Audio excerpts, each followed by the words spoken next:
I'm Dr. Thel Hla. I'm an infectious disease physician and a PhD candidate from the University of Western Australia. And I'm in Oxford for my year-long sabbatical, trying to upskill in data analysis. So my research interests are in rheumatic heart disease secondary prophylaxis, looking at improving the available regimens at the moment and the pharmacokinetics of penicillin in particular against this bacterium called Streptococcus pyogenes. And to a lesser extent, because the treatments are similar, on syphilis treatment. In IDDO, I have been working on a cholera systematic review with the antimicrobial resistance team here.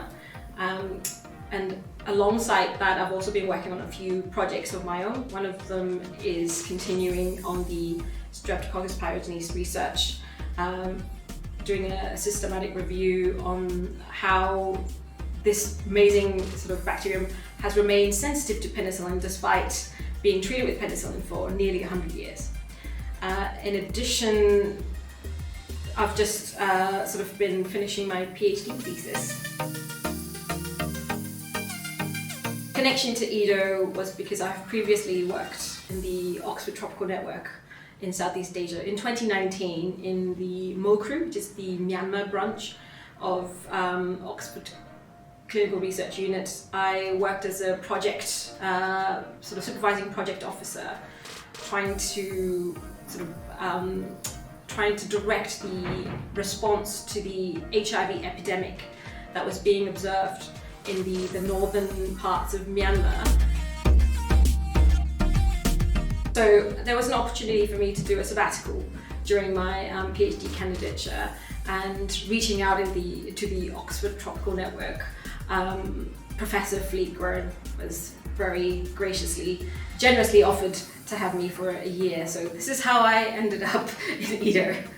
Throughout my PhD candidature, it was becoming apparent that I needed to upskill my data analysis, and in particular sort of using data and using data analyses on a large scale.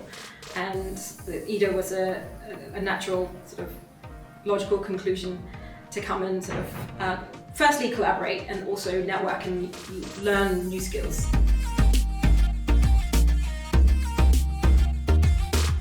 The biggest achievement would be approaching our program with something akin to joy rather than dread has been like the biggest achievement of this year.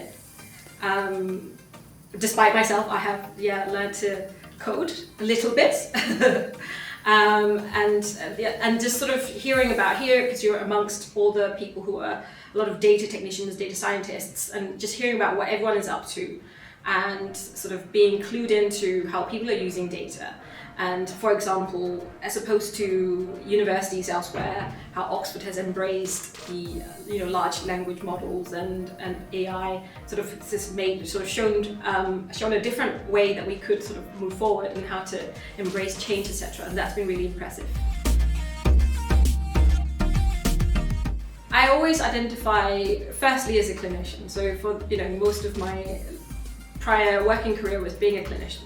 I was a clinician for 10 years before I embarked on a PhD journey, so that's where I will go back to, and I'm quite looking forward to that, because that act of service that comes with being a clinician. But at the same time, I'm enriched by having a research career alongside. So when those practical frustrations of being a clinician, you can always put your researcher hat on and think about, how can I improve this? How can I improve the system? How can I improve what we do, or what other knowledge gaps can we fulfill? I think that's the thing that we, as busy clinicians, don't get a chance to think about. But now I would like to sort of have this dual role of clinician, scientist. And I think there are a few good examples, role models, who've able to manage to sort of tread these, sort of straddle both roles quite successfully. So,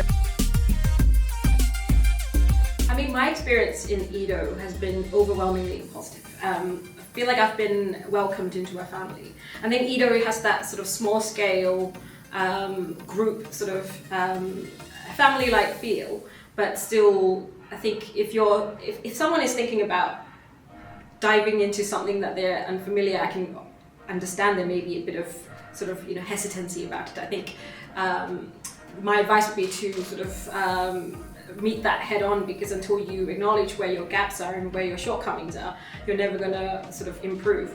And I did that for a while. I tried I avoided data analysis or R coding and tried to avoid it. But then when I had more fun when I actually realized that actually I know nothing, but let's start from there.